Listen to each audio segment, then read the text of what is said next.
तो आ जाइए, gene mutation में हम इंसर्शन, डिलीशन और सब्स्टिट्यूशन देख रहे थे।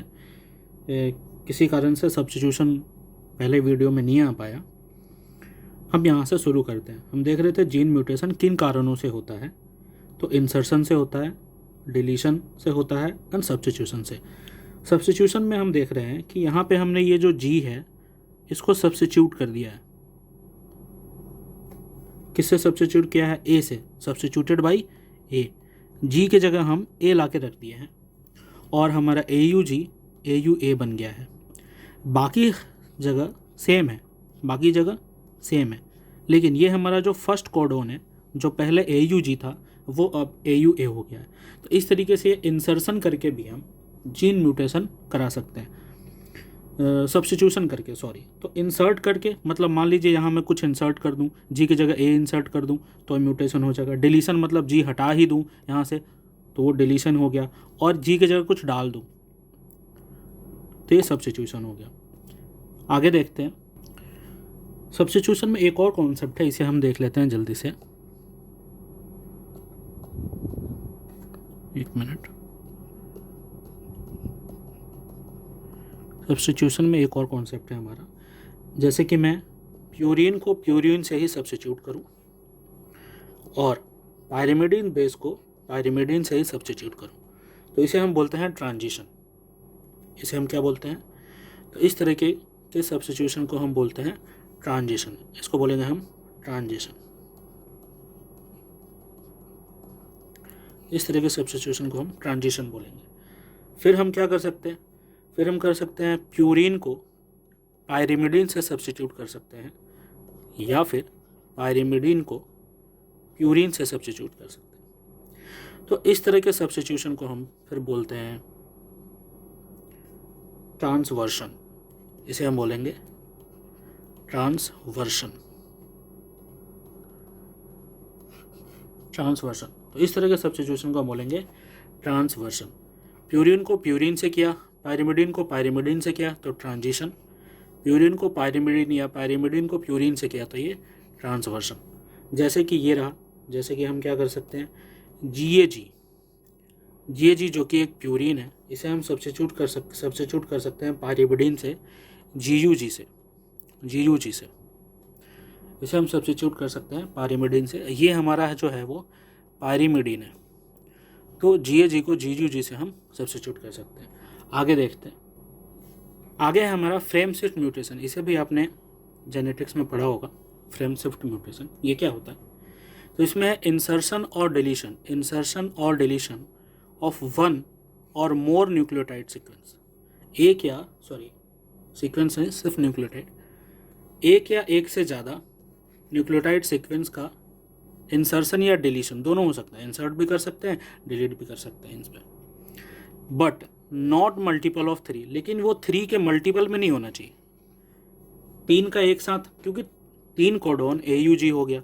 अब ये तो एक प्रोटीन को कोड करते हैं, तो अगर इसका मैं 3 कोडोन एक साथ अगर मैं इंसर्ट कर दूं, 3 कोडोन एक साथ मैं डिलीट कर दूं, तो कोई चेंज नहीं आने वाला है।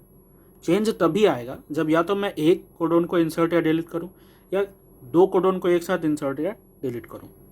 ठीक है, तो इसी को बोलते हैं हम फ्रेम शिफ्ट म्यूटेशन। इंसर्शन और डिलीशन ऑफ 1 और more nucleotide but not multiple of 3 is called frame shift mutation. जैसे आइए देखते हैं, ये हमारा फ्रेम शिफ्ट म्यूटेशन का एक एग्जाम्पल है। फ्रेम शिफ्ट म्यूटेशन का एक एग्जाम्पल है, जैसे कि AUG UUU CCC GGG। अब इसमें हमने क्या किया, यहाँ पे एक G इंसर्ट किया। हमने क्या इंसर्ट किया? G इंसर्ट किया। तो जैसे ही हमने G इंसर्ट किया तो क्या आया? G 2 बार हो जाएगा यहाँ। AUG तो आ ही गया, साथ साथ ये G जो है वो इस U और U के साथ आ जाएगा, तो क्या आ गया? GUU, और फिर ये क्या हो जाएगा? ये U इस 2 C के साथ आ जाएगा तो UCC, फिर यहाँ ये C बच जाएगा, ये C इस 2 G के साथ आ जाएगा CGG। इस तरीके से हमारा पहला था AUG UUU CCC, लेकिन अब चेंज हो गया, हमारा AUG हो गया और दूसरा हमारा हो गया GUU। तो G के इंसर्शन से यानी कि एक न्यूक्लियोटाइड के इंसर्शन से हमारा सीक्वेंस बदल गया।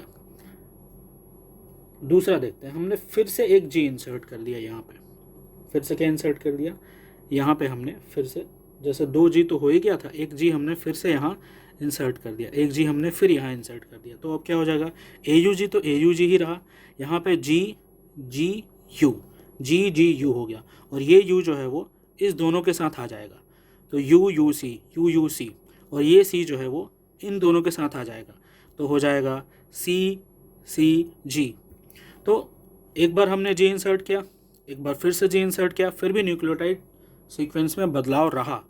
देखिए AUG UUU, AUG तो ठीक है लेकिन GUU चेंज हुआ। फिर हम यहाँ देखते हैं, यहाँ GUU GGU चेंज हुआ। अब क्या करते हैं, हम फिर से एक G यहाँ पे इंसर्ट कर देते हैं। तो देखिए हमने क्या किया, एक साथ 3 न्यूक्लियोटाइड इंसर्ट कर दिया। फ्रेम शिफ्ट में क्या था, ज़्यादा से ज़्यादा 2 कर सकते हैं, 2 से ज़्यादा नहीं, लेकिन हमने 3 कर दिया सेम GGG। अब क्या, अब कोई चेंज नहीं आया। पहले और लास्ट में देखिए क्या सीक्वेंस में कोई चेंज आया। यहाँ पे G इंसर्ट किया तो GGG हमने लिख दिया। फिर क्या हो गया, UUU लिख दिया। फिर क्या हो गया, CCC लिख दिया। फिर हो गया GGG हो गया। तो चेंज क्या आया, AUG UUU किधर गया, हाँ CCC UUU GGG। तो कोई चेंज हमारा बना नहीं, ठीक है। तो सीक्वेंस में हमारा कोई चेंज नहीं आया, ठीक है। ये बस हमारा एक एक्स्ट्रा आ गया ये UUU, ठीक है। तो ये सीक्वेंस हमारा नहीं चेंज किया, ठीक है। UUU CCC, ठीक है। तो ये हमारा कोई सीक्वेंस चेंज नहीं हुआ, हमारा सीक्वेंस 3 के सीक्वेंस में कुछ गड़बड़ी होनी चाहिए थी। जैसे यहाँ UUU था तो यहाँ GUU हो गया। तो ये हमारा फर्स्ट और लास्ट देखिए, हमारा ये लास्ट देखिए, इसमें अगर 3 बार अगर इंसर्ट कर दिया हमने तो हमारा सीक्वेंस नहीं बदला। इसे हम बोलते हैं फ्रेम शिफ्ट म्यूटेशन। नेक्स्ट है हमारा चेंज इन क्रोमोसोम स्ट्रक्चर।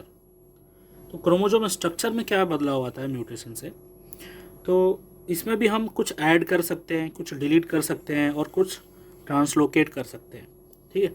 तो ऐड करने, डिलीट और ट्रांसलोकेशन से स्ट्रक्चर में क्या चेंज आता है, इसे हम देखते हैं एक एक करके। आइए देखते हैं, ये है हमारा एडिशन, ठीक है। इसमें हम कुछ ऐड करके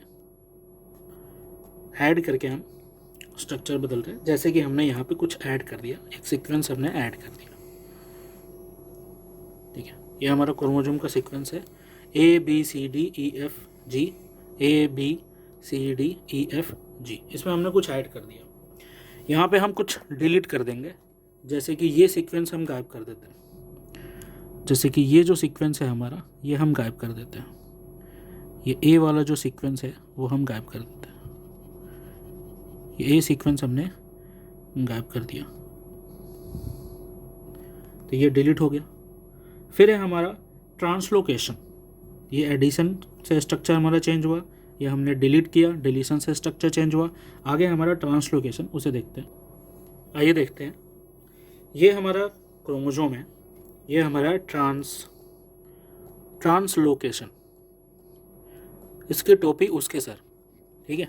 हमने क्या किया, यहाँ से कटिंग की, यहाँ से कटिंग की और यहाँ से कटिंग की, और फिर क्या किया, इसकी अपर वाली कटिंग को हमने यहाँ लगा दिया और इसकी अपर वाली कटिंग को हमने ऊपर लगा दिया। जैसे ये देखो, ये कटिंग हमने इस पे फिट कर दिया और इसकी कटिंग हमने इस पे फिट कर दिया, ठीक है।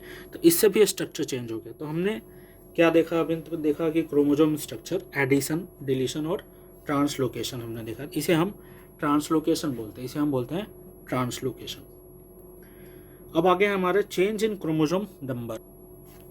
आगे हमारा change in chromosome number, change in chromosome number. तो क्रोमोसोम नंबर में कैसे चेंज आता है, तो क्रोमोसोम नंबर में 2 तरीके से चेंज आता है। एक है हमारा एनीप्लॉइडी, और फिर है हमारा एक दूसरा polyploidy. Aneuploidy and aneuploidy, aneuploidy and polyploidy. Aneuploidy में अगर हम देखें तो एनाफेज सेकंड जब फेल हुआ, हमने सेल डिवीजन अगर याद हो, नहीं याद हो तो कोई बात नहीं, सेल डिवीजन अगर याद हो तो उसमें एनाफेज सेकंड जो था हमारा, एनाफेज सेकंड जो था हमारा, तो एनाफेज सेकंड में क्या था, लॉस और गेन होता था क्रोमोसोम का, ठीक है।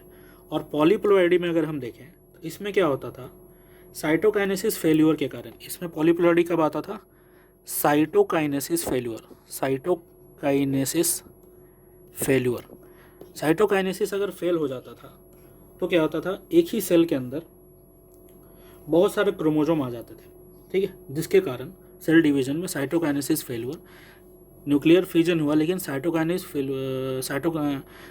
नहीं होने के कारण मल्टीपल डीएनए जो है वो सेल के पास ही प्रेजेंट रह जाते थे, जिसके कारण ये पॉलीप्लॉयडी का कॉन्सेप्ट लगता था। तो एनीप्लॉयडी एंड पॉलीप्लॉयडी, एनीप्लॉयडी में क्या है, लॉस और गेन ऑफ क्रोमोसोम।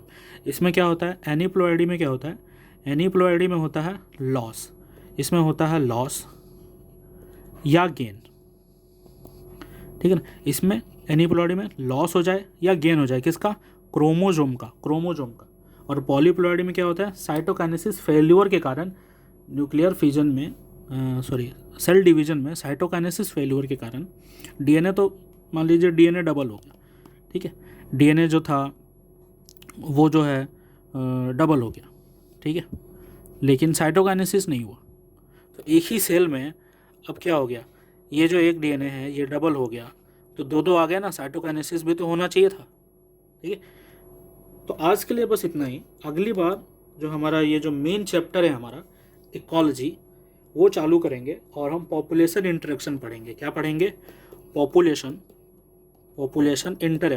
इंटरेक्शन हम चालू करेंगे अगली बार, जिसमें हम mutation, commensalism, amensalism, predation, parasitism, competition वगैरह की बातें करेंगे। थैंक यू, आज के लिए इतना ही।